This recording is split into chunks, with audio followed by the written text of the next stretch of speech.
Après avoir découvert tous les avions que vous avez volés, comme on dit, Jean-Claude Rudin, 3 évocations au cours de cet épisode. Une mission humanitaire pour la Croix-Rouge, au Tchad. Une croisière pas comme les autres sur le fleuve Congo, après un voyage sur des pistes qui n'en étaient pas. Et une rencontre en temps de guerre avec 2 mercenaires, Jean Schramm et Bob Denard.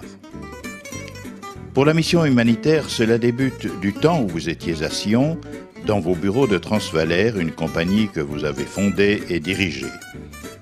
Le téléphone sonne, c'est le directeur de l'Office fédéral de l'air à Berne qui vous appelle.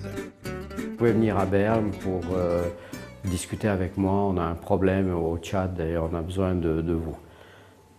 Alors j'ai dit d'accord, demain matin je serai là. Et une fois arrivé à Berne, on a bien discuté, il m'a expliqué qu'il y avait des prisonniers dans le nord du Tchad, à la frontière de la Libye, dans le Tibesti, là où avait été plus ou moins Mme Klaus pendant 33 mois prisonnière. Très longtemps, oui. Oui, et on demandait s'il fallait un avion pour chercher ces prisonniers et les changer contre du riz. Alors, je pose la question, et puis il me dit, ben voilà, l'avion c'est un DC-4. Il appartient à Air Tchad. Les Tchadiens de là-haut ne veulent pas du tout de militaires français parce qu'ils avaient déjà tué plusieurs militaires français dans cette région qui avaient enfreint certaines règles. Alors ils ont demandé des Suisses. Alors on a cherché dans nos archives et puis on a bien vu qu'il y avait eu dans le temps de Swissair des commandants de Swissair, mais ils sont soit morts, soit il y a longtemps qu'ils ne volent plus. Voilà. Et en recherchant, on a vu que vous étiez un des derniers Suisses à avoir volé le DC-4. Je dis effectivement, j'ai volé le DC-4 chez Air Congo, mais il y a longtemps, il y a une dizaine d'années, donc je ne suis pas sûr d'écouter, il n'y a pas de problème. Si vous voulez faire de l'entraînement, l'avion sera à disposition, je vous donne carte blanche, vous allez, vous faites ce que vous pensez qu'est le mieux, on vous couvrira. Bon, c'est assez inhabituel de rencontrer des fonctionnaires qui se lancent comme ça, qui ont le courage d'aller de l'avant.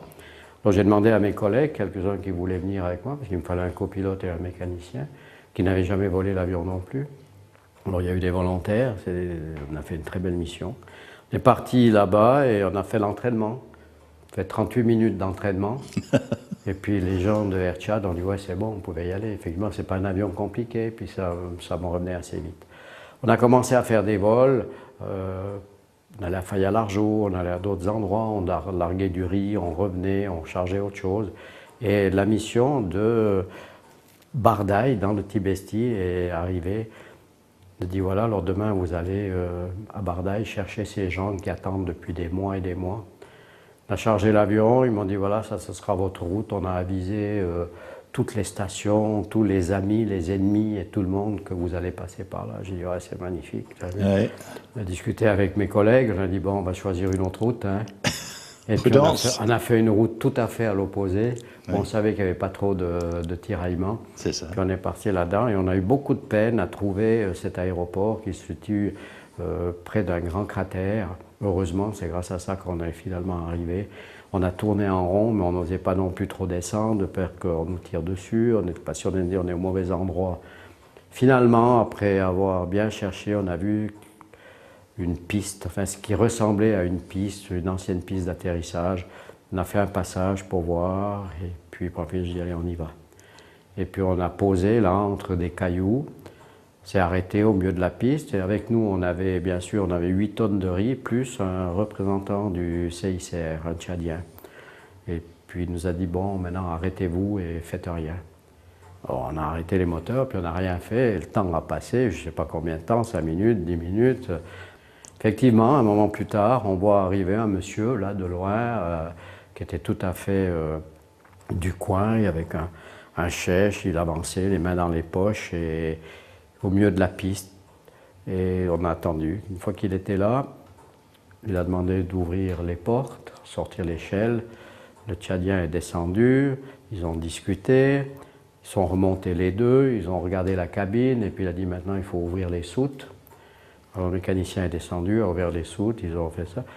Et il regardait si on n'avait pas d'armes à bord, il n'y avait pas de militaires avec vous. Voilà.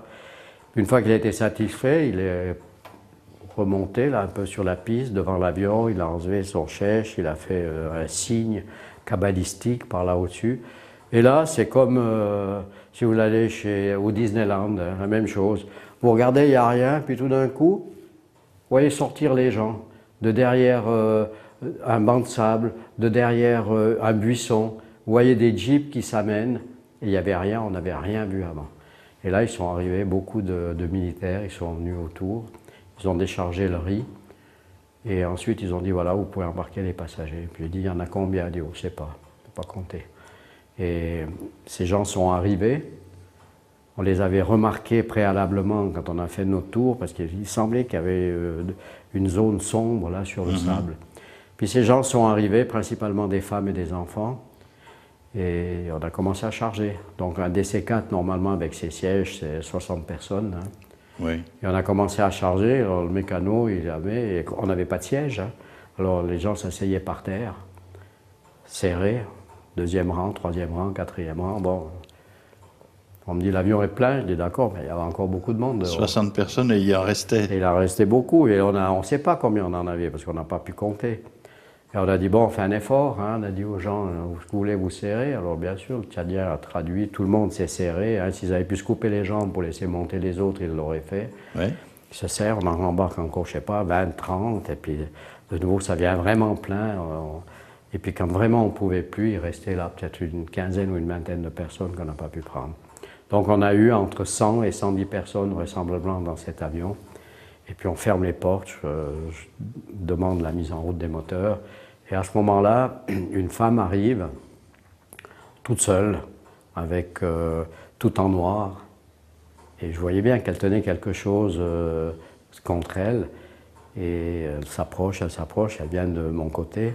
Puis je dis au Tchadien, elle a dit, qu'est-ce qui se passe? Il dit, oh, elle va vous montrer quelque chose, vous donner quelque chose.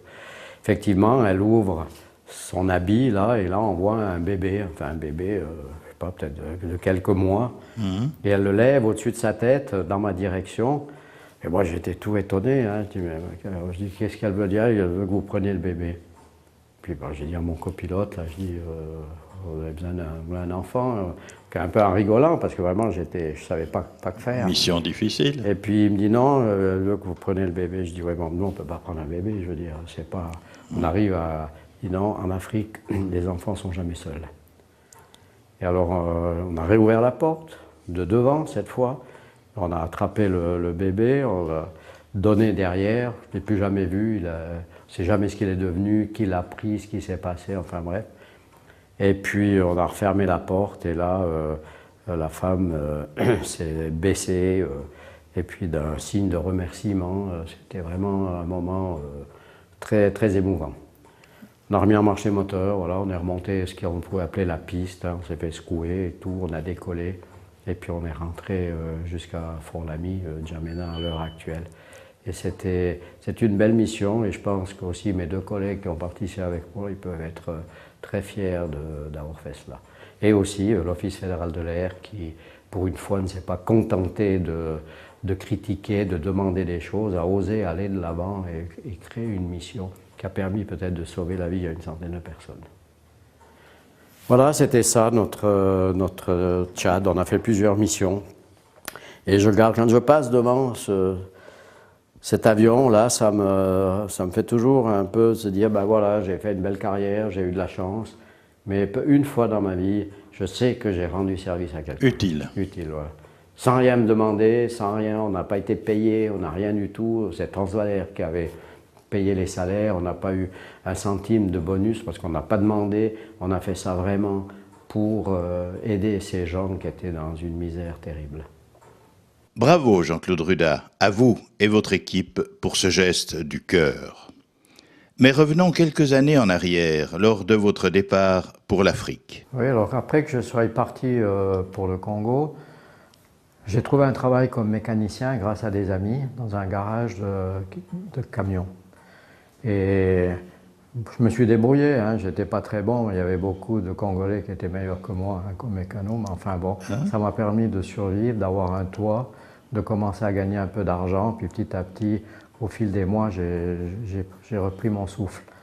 Et un jour, le patron m'a dit, écoute, j'ai à Bujimaï 8 camions, qui ont été laissés là-bas à cause de l'indépendance et j'aimerais bien les ramener à Kinshasa. On est à combien de Kinshasa? On est à peu près à 800 km. D'accord. Donc c'est la plaine brousse. Il me dit les camions sont à l'usine de la minière du Bas-Congo, c'est-à-dire la mine de diamants, ils sont en bon état, on les a entretenus.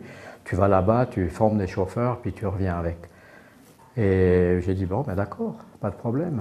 Et je suis parti, j'ai trouvé les camions, j'ai formé les chauffeurs, ça a pris un petit peu de temps. Lui, il pensait qu'en 3 semaines, je serais jusqu'à Port-Franqui, parce qu'en fait, je n'allais pas revenir jusqu'à Léopoldville, Kinshasa de maintenant, mais à mi-chemin, on mettait les camions sur des bateaux qui descendaient le fleuve Congo. Et puis, je suis parti, et puis ça a duré, on n'avançait pas. J'avais ces 8 camions, pas tellement de panne technique, mais en arrivant quelque part, il n'y avait plus de route. Il fallait reconstruire un peu la route, mettre des rondins, et c'était très pénible. On arrivait dans un endroit, un chauffeur descendait, il me disait voilà, je suis chez moi, alors merci, salut. Et puis tout le monde s'arrêtait, il fallait que je reforme un autre chauffeur, oui. Et puis on avançait comme ça. Et pendant ce voyage, j'ai eu des tas d'aventures, j'ai été arrêté parce qu'il fallait payer des primes pour traverser les villages. Évidemment. Que je n'ai pas payé, donc on voulait me mettre en prison, et puis voilà. Et un jour, on a vu l'armée qui survolait notre convoi, à peu près 1 mois et demi, avec un avion. Et en fait, c'était le patron qui ne me voyait pas, qui n'avait pas de nouvelles, parce que bien sûr, à l'époque, il n'y avait pas de téléphone, hein, on ne pouvait pas sortir son portable et puis dire « écoute, je suis ensablé, est-ce que tu peux m'aider ?» Il n'y avait rien, j'étais parti, c'était fini. Donc il y avait déjà 1 mois et demi qu'ils n'avaient plus de nouvelles, et ils se demandaient si j'avais été parti avec les camions, mangé par les locaux, ou bien si j'avais des problèmes. Et quand ils l'ont trouvé, il est venu avec des jeeps militaires jusque là où on était arrêté, et il m'a dit écoute, laisse tomber, tu n'arriveras pas, tant pis. J'abandonne ici les camions. J'ai dit non, je suis à mi-chemin, je vais finir la mission. Vous ne connaissez pas Jean-Claude? Et puis, ouais, bon, je ne savais pas, mais moi, je voulais terminer, j'avais commencé. Et puis, on a continué, ça a pris du temps. Là-dessus, je suis devenu malade, j'ai attrapé une maladie dans les intestins. Il y a beaucoup de bestioles qui avaient aimé les intestins invalaisants, donc ils y prenaient goût. Et puis, je perdais pas mal de sang. Enfin, on a avancé. Je suis resté dans une mission plusieurs jours, où on mangeait tous les jours, ça je ne suis jamais oublié, des spaghettis, parce qu'ils avaient dû recevoir, je crois, un camion de spaghettis une fois. Seulement, il y avait des charançons qui étaient rentrés dans les spaghettis. Oui. Alors bien sûr, c'était très bon, il y avait des protéines, et une fois cuit, le premier jour, c'était un peu pénible, à la fin, c'est l'alimentation de l'avenir. Voilà, ça allait tout seul. Et puis finalement, je suis arrivé à Port-Franqui, et là, j'ai pu charger les camions sur ces bateaux. C'est quand même des grands camions, hein, tous des semi-remorques, hein, c'est pour ça que ça a pris autant de temps. Et puis j'ai embarqué sur ce bateau qui a aussi une descente mémorable du fleuve Congo. Hein. 8 jours de navigation avec tout ce monde et ces camions, et vous êtes arrivé. Donc c'est quand même assez long. Et puis une fois arrivé à Kinshasa, les gens de la société étaient là, ils m'ont emmené à l'hôpital, je suis resté 2 semaines à l'hôpital, puis je suis ressorti et recommencé mon travail.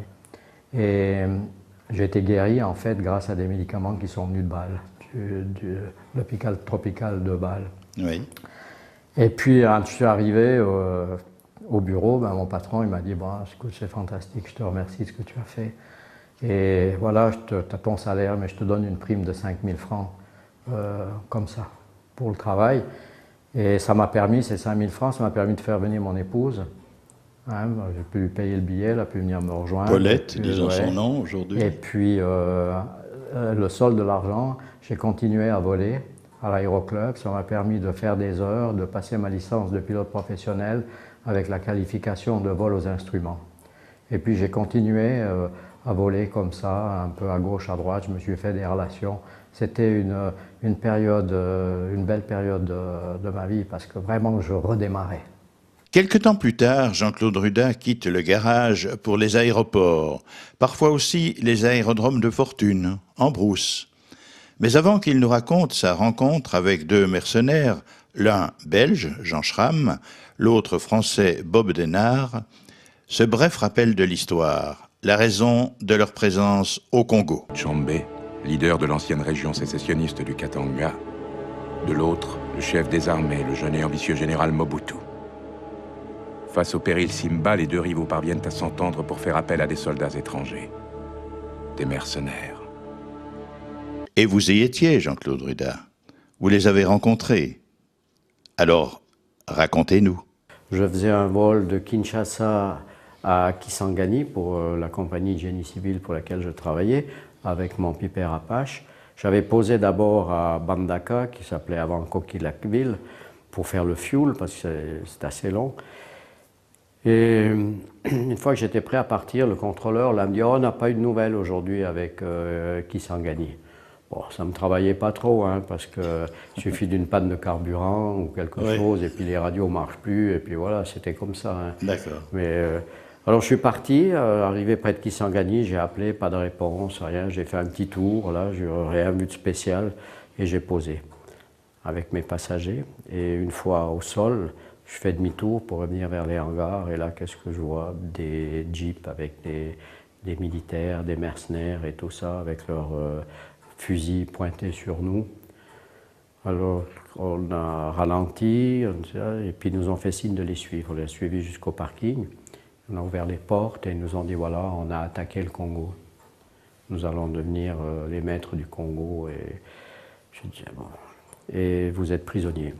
Vous allez mettre votre avion dans le hangar, on va vous amener à l'hôtel. Les passagers qui habitent Kisangani peuvent aller chez eux, mais vous resterez à l'hôtel. Et alors j'ai été amené à l'hôtel Stanley, là, et on est resté là, on ne savait pas très bien ce qui se passait. Plus tard, dans l'après-midi, un mercenaire est venu me chercher en disant « Il faut aller voir Jean Scram, qui est dans la rue, il sait que vous êtes ici et il veut vous parler. » Alors en jeep, déjà quand on est arrivé, pour arriver à l'hôtel, ça a déjà été catastrophique. Hein. J'étais assis dans une jeep avec un militaire pro-mercenaire, mais un Congolais qui conduisait, et puis un mercenaire qui était la mitraillette à la main, debout sur le siège, et qui arrosait tout ce qui se voyait. Et à un moment donné, on nous a canardés, et puis dans pleine rue, mais il n'y avait personne, hein, était là, et le Congolais, il a sauté en bas de la Jeep, en oubliant d'enlever la vitesse, hein, ce qui fait que le véhicule a continué à rouler, et puis l'autre, le mercenaire, il tirait sur l'autre personne qui nous avait canardés. Finalement, la Jeep s'est arrêtée, il y a eu pas mal de morts. Moi, j'étais là au mieux, ma serviette de vol était tombée quand on a monté sur le trottoir, je passais en bas. Sans avoir été touché. Sans avoir été touché, on était là, puis sans savoir vraiment ce qui se passait. Vous arrivez là, vous posez, une demi-heure après, vous êtes dans une Jeep, vous êtes en plein au milieu d'une guerre, vous dites, mais qu'est-ce que je fous ici? Enfin bref, on est arrivé à l'hôtel. Et c'est là où j'étais parti pour voir Jean Scram. Alors, qui était-ce exactement? Alors, Jean Scram, c'était donc un fermier, un planteur belge qui était là-bas depuis des années, qui avait une grande plantation et qui, après l'indépendance, avec les événements, tous les problèmes qu'il y a eu, a monté ce qu'on appelait le bataillon Léopard.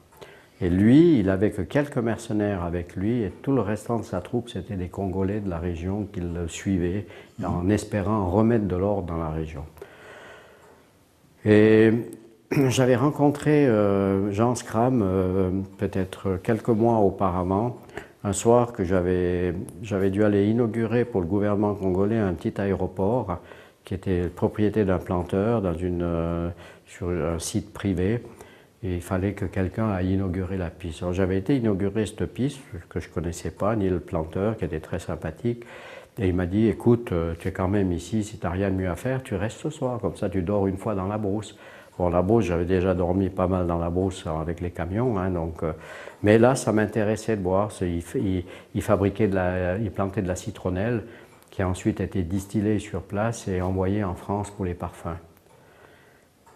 Alors le soir, on se met à table et puis c'est là que je découvre pour la première fois ce que c'était que la ménagère. Donc à un moment, nous étions déjà les deux à table, on attendait le chef du village et puis il y a une jolie personne congolaise qui vient, alors elle se présente et lui aussi dit, voilà, c'est ma ménagère. Donc c'est une dame du coin qui vivait avec le célibataire et qui gérait un peu sa maison. Alors ça s'appelait la ménagère. Le chef de village est arrivé, on a discuté, on a commencé à manger, c'était très sympathique. Il a fallu que j'explique au chef de village ce que c'était qu'un avion, il n'avait jamais vu un avion. Alors on a discuté et à un moment donné, alors sans oublier de nouveau que vers 18 h en Afrique, vers l'équateur, il fait nuit. Donc le jour s'éteint et puis sort de la forêt les bruits, toutes sortes de bruits qu'on n'entend pas la journée. Les animaux, le vent, enfin, c'est extraordinaire. Et puis on a mangé, on était là tranquille. Et puis peut-être 1 heure plus tard, les tam-tams, on entend les tam-tams, on dit, oh, ça c'est magnifique. Ça. La totale. La totale, mais moi je croyais que le tam-tam c'était un truc folklorique. Hein. Ils sont en train de me faire un show là. Hein. Et puis non, tout le monde est resté là, très tendu. Et la ménagère a dit au propriétaire là, de la plantation, elle dit, il y a le léopard qui arrive. Moi je ne savais pas, j'ai jamais entendu parler du léopard. Et le chef du village a dit, ah, je dois partir. Et il est parti. On m'a expliqué que le léopard, en fait, c'était Jean Scram qui arrivait avec son bataillon léopard. Donc les gens l'avaient vu approcher. Ils en avaient peur. Et il se passait par tam-tam, ils avisaient qu'il allait arriver. Et il ne pouvait pas faire autrement que venir dans cette plantation, puisqu'il passait sur ce pas, alors il allait forcément s'arrêter. Et effectivement, peut-être 1 heure plus tard, il est arrivé avec plusieurs jeeps, et ça, il est venu. C'était quelqu'un qui était très correct, très gentil avec moi. Et, on a discuté un peu. Le propriétaire a fait à manger pour lui et ses hommes, a offert de la bière, parce que bien sûr, boisson nationale au Congo. Et puis il est reparti au milieu de la nuit, là, comme ça. Alors on avait fait cette connaissance et maintenant il était à Kisangani, il s'est parti dans la révolte des mercenaires. Et il était au milieu de la rue, effondré, parce que 2 de ses camarades venaient d'être tués sur place. Et il me dit, bon écoute, tu es ici, j'ai appris que Denard s'était fait tirer dessus et qu'il était très blessé, demain il faudra les évacuer. Je vais te recommander pour que tu sois le pilote de... Je dis, moi j'avais volé cet avion, il m'a dit, non mais on va arranger ça. Alors on me ramène à l'hôtel et je reste là un petit moment et ensuite de nouveau une autre jeep vient me rechercher en disant le colonel Denard veut vous voir. Et on m'a amené dans une maison où Denard était alité, paralysé, il avait pris une balle sur le crâne et ça lui compressait le cerveau et il ne pouvait plus marcher, il avait un bras non plus qui ne fonctionnait pas. Et il a dit, il faut que je sois évacué, alors demain on va aller en Angola. Je dis, en Angola, c'est vachement loin. Hein. Et puis les gens là-bas, on ne sait pas quelles sont leurs idées. Hein. Enfin, on verra. Je dis, mais on va se passer comment? Il m'a dit, oh, ça sera avec un DC-3 d'Air Congo. Vous serez dans l'avion, on vous fait confiance pour arriver à destination. Et puis le commandant, il volera son avion, puis vous lui donnerez un coup de main pour ce que vous pouvez faire. Bon, le lendemain, on est arrivé à l'aéroport. Le commandant, il a bien regardé ses cartes. Il a dit, on n'arrivera pas. Il faut qu'on essaye la Rhodésie. Alors, on a pris la direction de la Rhodésie, on est monté. Au moment du décollage, on s'est fait tirer dessus. J'ai une vitre qui a cassé. Derrière, il y avait beaucoup d'impact. Un aileron a été quasiment arraché. Et puis on est parti, on était en l'air, on a continué, on a pris la direction de la Rhodésie en passant par le Katanga. Et on est monté le plus qu'on pouvait, mais on n'a jamais su combien vraiment il y avait de personnes à bord. Donc normalement, un bon DC-3, c'est dans les 30 personnes, mais je pense qu'il y avait plus de monde. Et on était plein de carburant, mais alors plein. Hein. Et on ne montait pas comme il aurait voulu. Alors on mangeait plus de carburant que convenu. Et à un moment donné, il a dit, on ne va pas arriver. Alors on a commencé à réfléchir, ce qu'on va faire. Moi, j'écoutais la radio et j'entends un DC-6 d'Air Congo dont je connaissais l'opérateur radio. Je lui explique ce qui se passe et puis il me dit, en tout cas, posez pas au Congo parce que vous ne mettrez pas les pieds à terre, vous serez fusillés. Allez pas dans d'autres pays environnants, c'est trop problématique, il faut que vous arriviez jusqu'en Rhodésie. On avait échafaudé un tas de projets en disant, bon, on va poser près des chutes, on va aller ici, puis chacun se débrouillera, on laissera tourner les moteurs, et puis chacun pour soi. Enfin bref, pour en finir, le radio me rappelle, on dit, écoute, j'ai eu contact avec Kariba, c'est à la frontière, ils vous attendent, ça sera la nuit, on va arriver là-bas vers les 8 h du soir, donc il y aura déjà 2 heures qu'il fait nuit, il n'y a pas de balisage, ils vont mettre des phalos, et puis essayer d'arriver jusque-là. Alors on a continué, on est monté, chaque fois qu'on pouvait monter un petit peu, on montait un petit peu pour économiser du carburant. Et quand on approchait, on était, je sais pas, peut-être à 1 heure, je commençais à appeler Kariba. Et dans l'espoir qu'ils nous reçoivent, de manière à nous guider, parce qu'on ne savait pas exactement où on était. On pouvait très bien 100 km à gauche, 100 km à droite, et passer à côté de l'aéroport sans qu'on s'en rende compte. Il n'y avait pas de moyen de navigation là-bas. C'était un aéroport de jour, donc les gens venaient là, les pilotes, ils connaissaient. À un moment donné, j'appelle, je dis toujours Kariba, ici, vol spécial de Kisangani, et on me répond. Alors il demande parler plus longtemps et il dit voilà, je vous ai localisé, prenez tel cap pour arriver jusqu'à Kariba. L'avion qui évacua Bob Denard de Kisangani erra pendant plusieurs heures dans le ciel d'Afrique. Il fut finalement autorisé à atterrir en Rhodésie. Denard y fut opéré et sauvé. Et là se termine un peu la partie du vol. Ensuite, comme moi je n'étais pas un mercenaire, j'ai été arrêté, mis en prison à Kariba. Le lendemain, j'ai été transféré à la prison centrale de Salisbury, où de nouveau la même chose. On est tombé sur un représentant de la Suisse qui était vraiment un abruti fini. Il a envoyé des messages à gauche et à droite, et puis les jours passaient, et rien de nouveau pour moi. Jusqu'à un moment donné, je me suis dit, il faut que je fasse quelque chose par moi-même. Le gars était venu avec ses filles, montrer quel était le valaisan là, qui avait emmené.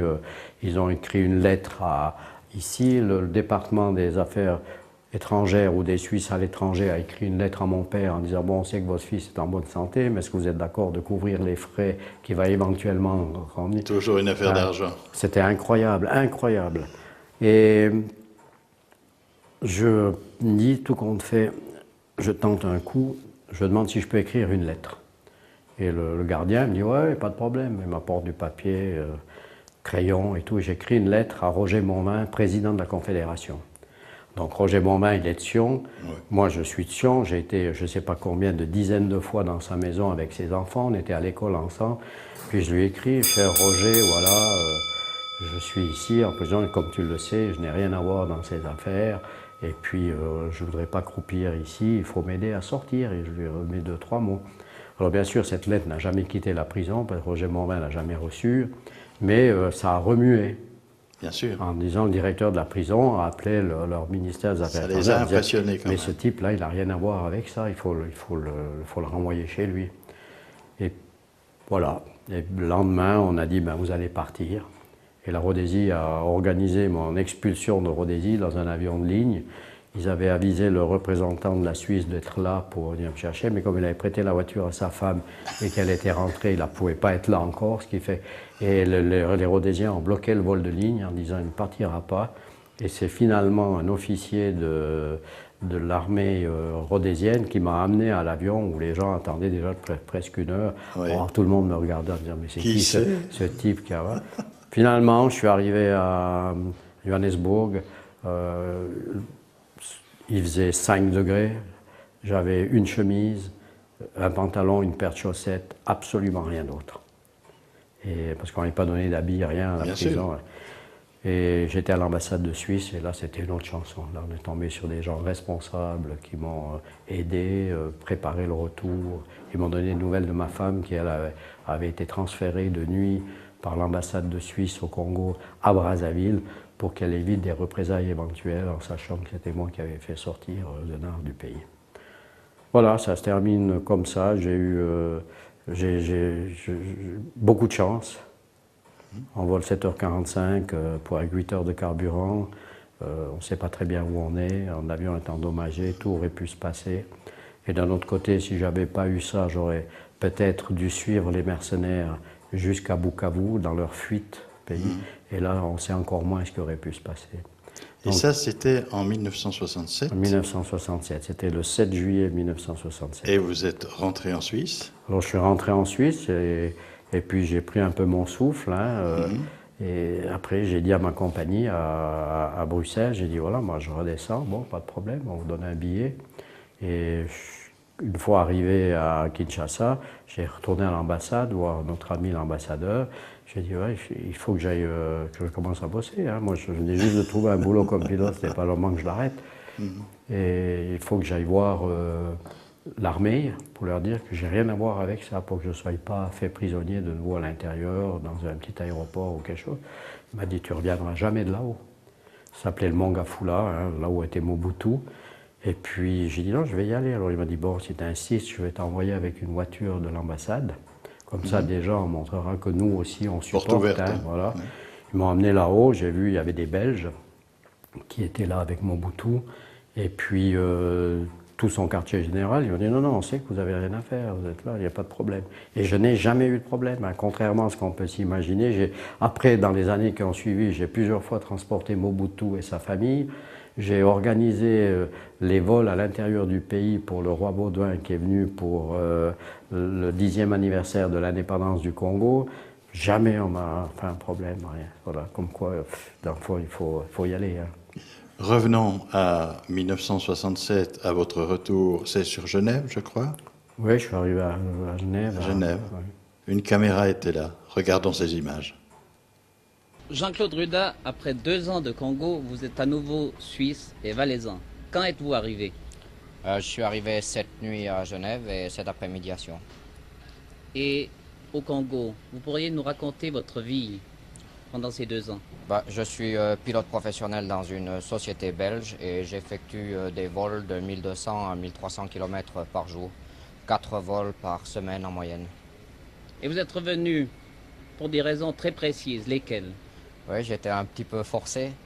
Le 5 au matin, je faisais un vol Kinshasa-Kisangani. Et après l'atterrissage à Kisangani, on m'a arrêté, mis mon avion au Termac et réquisitionné. Pourquoi? Les mercenaires avaient décidé de partir le surlendemain pour la Rhodésie avec les blessés. La veille de notre départ, il y a eu une assez grande attaque de la part de l'ANC. Et ils ont détruit plusieurs avions. Notre avion avait 25 impacts et une vitre du cockpit cassée. Nous avons décollé à 10h40 le matin, 10h40 GMT, et nous sommes arrivés à 18h25, après 7h45 de vol. L'intention première était d'aller jusqu'à Salisbury, mais dans les environs de Kariba, nous n'avions plus d'essence et on a dû demander un atterrissage de secours la nuit. Le voyage s'est assez bien passé. Nous avions 2 mercenaires dans la cabine qui surveillaient la route, qui étaient sûrs que nous allions en Rhodésie. De qui était composé l'équipage? Le commandant de bord était un Sud-Africain, le radio un Français et le second pilote un Valaisan. Et puis après? Après l'atterrissage, on nous a mis en prison la nuit à Kariba. Le lendemain, on nous a transférés à Salisbury et je suis resté 7 jours à la prison. Ça a été difficile, la prison? C'était dur? Oui, je suis pas très habitué au porridge et aux mœurs rhodésiennes, mais ça a été. On vous a bien traité? Très bien traité, mais on n'est quand même pas très bien avec des criminels et des trucs comme ça. Et après la prison, comment avez-vous été rapatrié? Le consul de Suisse s'est arrangé avec les autorités rhodésiennes et on m'a envoyé sur Johannesburg. Et de Johannesburg, le consulat et Sabena m'ont rapatrié sur Bruxelles. Vous allez retourner au Congo? Oui, je pense. J'ai 2 mois de congé, j'y retournerai après. Lors du 4e et dernier épisode de La vie riche en découvertes et émotions du commandant Ruda, nous le suivrons en vol entre Genève et Sion aux commandes d'un Boeing 737 simulateur JMS. Puis dans une Mercedes qu'il a lui-même remise à neuf.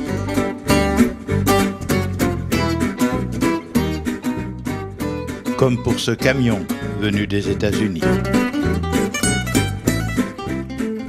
Jean-Claude Ruda fut aussi président du FC Sion, qui remporta en 1980 l'une de ses 13 Coupes de Suisse. Il fêta l'événement avec tous les supporters, naturellement, mais aussi, comme ici, avec Edmond Izzo. 25 237 heures de vol, 18 346 décollages et atterrissages, des carnets de vol pleins et en nombre. Et aujourd'hui, un homme qui a parcouru le monde entier, heureux dans son atelier de Bramois. Il nous dira au revoir depuis le toit de sa maison de Sion, où il regarde Valère et Tourbillon et les étoiles qui furent ses compagnes durant plus de 50 ans.